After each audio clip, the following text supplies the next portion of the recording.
Բարի երեկո։ 2-3 օր անընդհատ Աստանայի գագաթնաժողովի մասին խոսելուց հետո այդ թեմայով խոսելու բան կարծեք թե այլևս չէր մնացել։ Բայց դա միայն առաջին հայացքից, քանի որ իրադարձությունները զարգանում են այնպիսի հունով, որ չխոսել չի ստացվում։ Եվ այսպես, Աստանայի գագաթնաժողովի ու այնտեղ ընդունված հայտարարության մասին կարծում եմ արդեն բոլորն են տեղյակ։ Մեծ հաշվով նորը այս հայտարարության մեջ ի տարբերություն ասենք Մայնդորֆյան հռչակագրի այն էր, որ հղում է արվում նաև ՄԱԿ-ի կանոնադրությանը, որտեղ ժողովուրդների ինքնորոշումը ամրագրված եւ կարևոր սկզբունք է։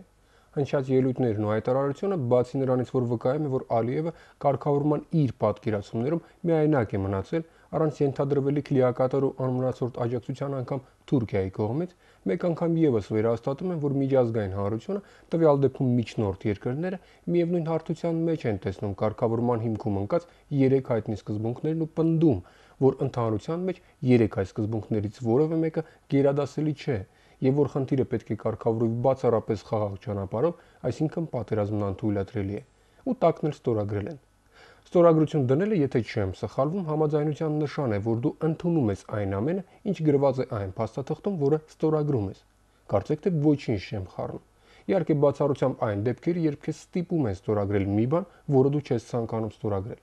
Մի քիչ դժվար է հավատալ, որ Աստանայում Ադրբեջանի նախագահին ստիպել են ստորագրել հնգակողմ հայտարարության տակ։ Իսկ եթե չեն ստիպել, ապա ստորագրելը պետք է կամավոր համարել, հետևաբար նաև որպես համաձայնության նշան։ Ավելի պարզ, մարդն ընդունելի է համարել հայտարարության ամբողջ տեքստն ու ստորագրել դրա տակ։ Точка.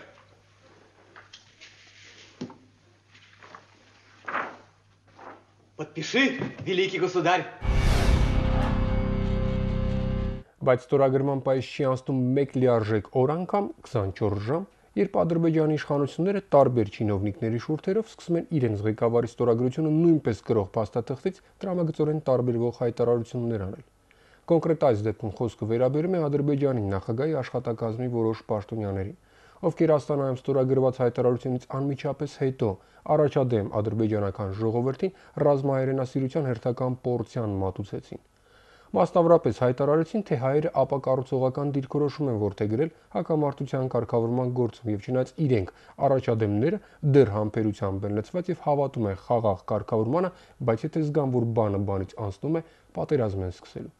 Մեր մեջ ասած տղերքը վաղուց արդեն պետք է հասկացած լինեին, որ իրենց ասած բանը բանից անցել է, որ Ղարաբաղն իրենց առաջադիմական երկրի կազմում տեսնելը ֆանտաստիկայի ժանրից է, ու եթե իրենք կռվող էին, վաղուց արդեն պետք է սկսեին կռվել։ Իսկ եթե կռվող չեն, գոնե պետք է սուս մնալ, թե չէ անհարմար դրություն է ստացվում։ Շուրջ 20 տարի է ասում են պատերազմ ենք սկսելու ու 20 տարի էլ առաջադեմ մնում։ Հիմա պետք է որոշել, կամ դու առաջադեմ ես, կամ էլ կռվում ես։ Итак, кто я? Гусь? Гусь? Гусь. Я в совершенстве владею дзюдо и карате. Самое главное, что у нас должно быть, это хладнокровие. И я ничем не отвечаю вам на ваше оскорбление. Ну и проваливай.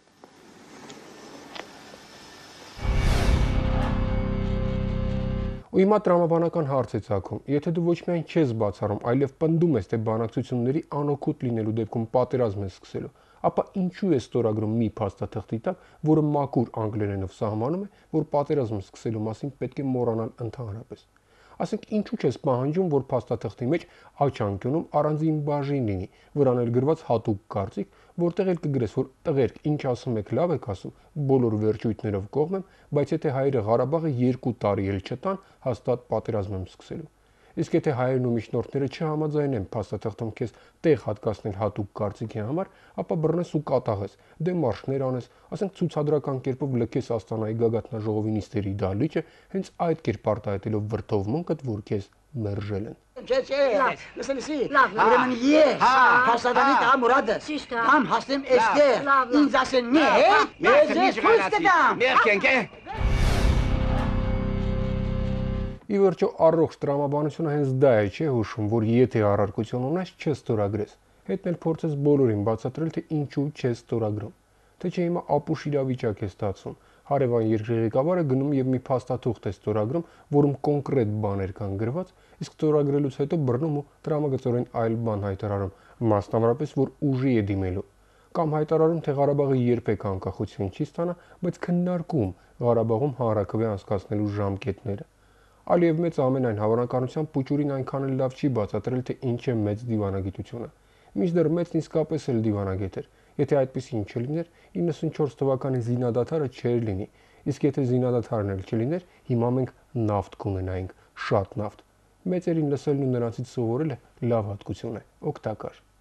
Առողջ եղեք։